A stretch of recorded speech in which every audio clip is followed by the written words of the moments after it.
Welcome to Central News on TV Central.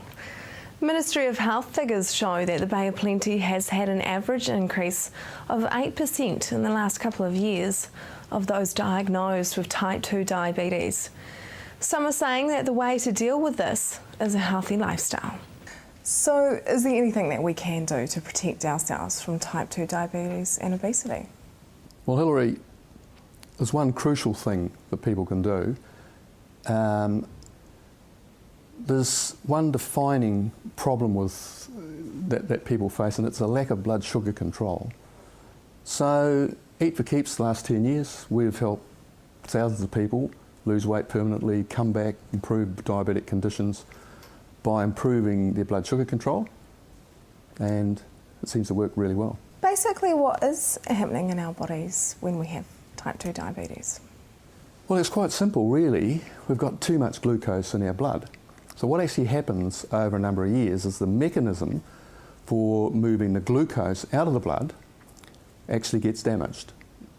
So that what normally would happen would be we'd take on glucose for energy into the bloodstream, and insulin would move the glucose where it's needed in the body for energy. But over the years this gets damaged and this doesn't happen, so you can't get rid of the glucose out of the bloodstream. What are the health risks that come from that? What people don't realise is that excess glucose in the bloodstream, it actually damages the arteries and veins. So you get damaged circulation, you obviously that can turn to heart disease, and you hear of diabetics losing their eyesight, amputations, organ failure, and well, the list goes on really. One of the real problems with this is that it's a silent disease. So people can be stacking up the miles on this thing and their metabolism is moving in this direction. But you know, they don't really know this is happening, and quite often it's quite late in the piece before the GP says to them sitting down there one day, well look, your blood sugar levels are 23 and you've got this, this and this, and sometimes it's a long way back. Once you are diagnosed with type 2 diabetes, is there any reversing of the condition or that damage? Well, the answer is definitely yes. So we've turned our attention to diabetes quite a lot lately. Over the years we've brought people back from the cusp of diabetes. Now we're actually working with actual diabetics, working through their glucose load, some food and lifestyle changes, and so we get a benchmark, see where they're up to, and we're getting them to reduce their medication, the insulin, sometimes come off it, sometimes the condition disappears completely.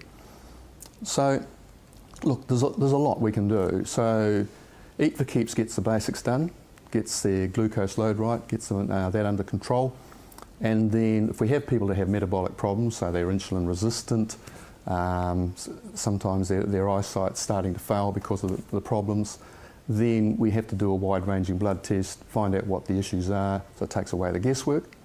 So yeah, it's quite a process, but some people are really lucky. They just do the Eat for Keeps basics and that's good enough. Can you give us an example of what somebody would be expecting if they were on an Eat for Keeps program? Basically, the equation's really simple. So if we need a certain amount of glucose for energy each day, if we exceed the amount we need, then the excess is stored as fat. Now that's pretty simple. So we find when people understand that, it gives them a focus. So they need to know well, what they need to do to fix that. So we identify the fast digesting, high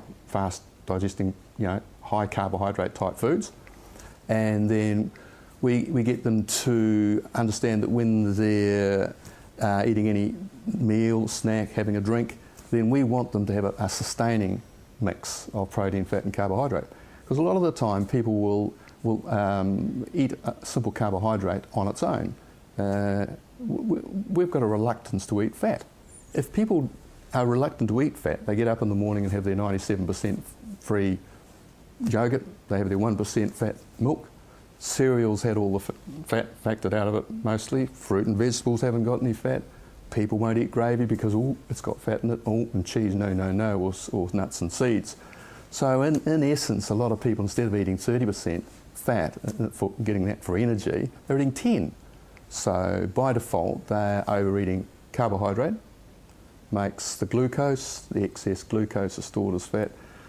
So people are really confident when it keeps coming back to the same equation. Do we have to be sweating to benefit from exercise? Yeah, well, the science really suggests that yes, we do. All right, we need to get the blood pumping around and get the heart rate up.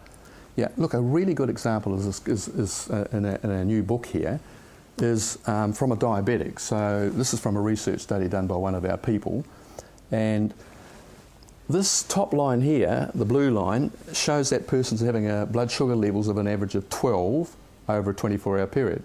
Okay, so that person didn't exercise on that day. Now the next day they did 3 lots of high intensity exercise. Now that's not high intensity like Richie McCaw, that's high intensity for that person. So you've got to stay safe, okay? And those blood sugar levels, so they did 3 lots of this over one day. So probably 15 to 20 minutes all up. Blood sugar levels, average 8.